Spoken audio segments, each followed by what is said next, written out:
মানুষ টাকা দিয়ে অনেক কিছু কিনতে পারে, কিন্তু মনের শান্তিটা না। সেটা নিজের মানুষ আর সুন্দর সময় থেকে আসে। জীবনটা খুব ছোট, তাই মন খারাপ নিয়ে না থেকে সুন্দর মুহূর্তগুলো উপভোগ করা উচিত। So hi everyone, welcome back to my another new mini blog.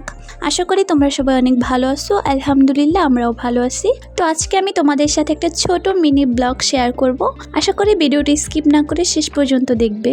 ভিডিওটা যদিও অলমোস্ট 2 মাস আগের, আমি অনেক বেশি অলস হয়ে গিয়েছি, তাই তোমাদের সাথে আমি আগের মতো ভিডিও শেয়ার করছি না। কোনো এক শুক্রবারের পরন্ত বিকেলে আমরা দুজন ঘুরতে গিয়েছিলাম হাতির ঝিল।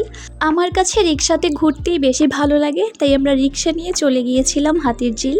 তোমাদের কার কার কাছে রিক্সাতে করে ঘুরতে ভালো লাগে অবশ্যই কমেন্ট করবে। আমি প্রথমে গিয়েই ছবি এবং ভিডিও করে নিয়েছিলাম, কারণ কিছুক্ষণ পর সন্ধ্যা হয়ে যাবে। আমরা প্রায় সন্ধ্যার দিকে গিয়েছিলাম।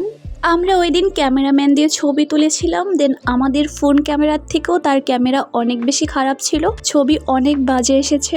চারপাশের ভিউ ছিল অসাধারণ, খুবই সুন্দর ছিল এবং ফুরফুরে বাতাস ছিল।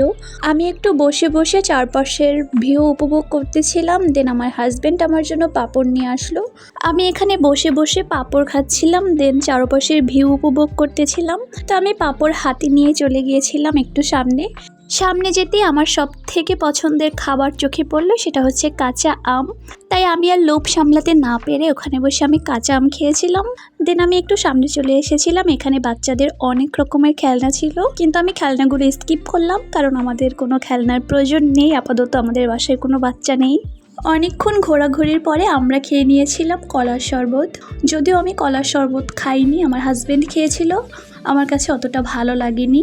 পাশেই ছিল বড়া পিঠা, তো আমি এখানে গরম গরম বড়া পিঠা খেয়ে নিয়েছিলাম। আমরা এটাকে বড়া পিঠাই বলি, তোমরা এটা কি পিঠা বলো অবশ্যই কমেন্ট করে জানাবে।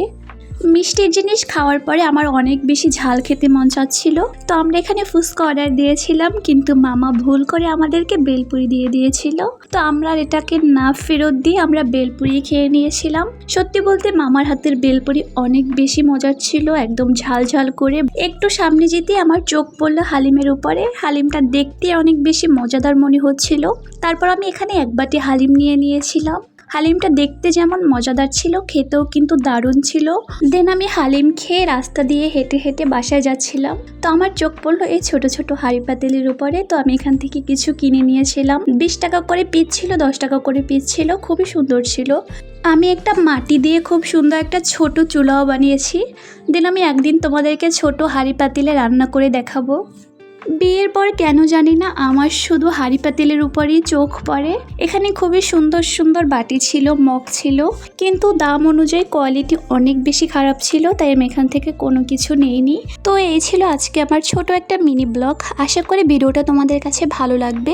ভিডিওটা ভালো লাগলে তোমরা সবাই আমার পেজটা ফলো করে দিও, সাথে এই ভিডিওটায় লাইক, কমেন্ট এবং শেয়ার করে দিও। সবাই ভালো থাকবে। Thanks for watching.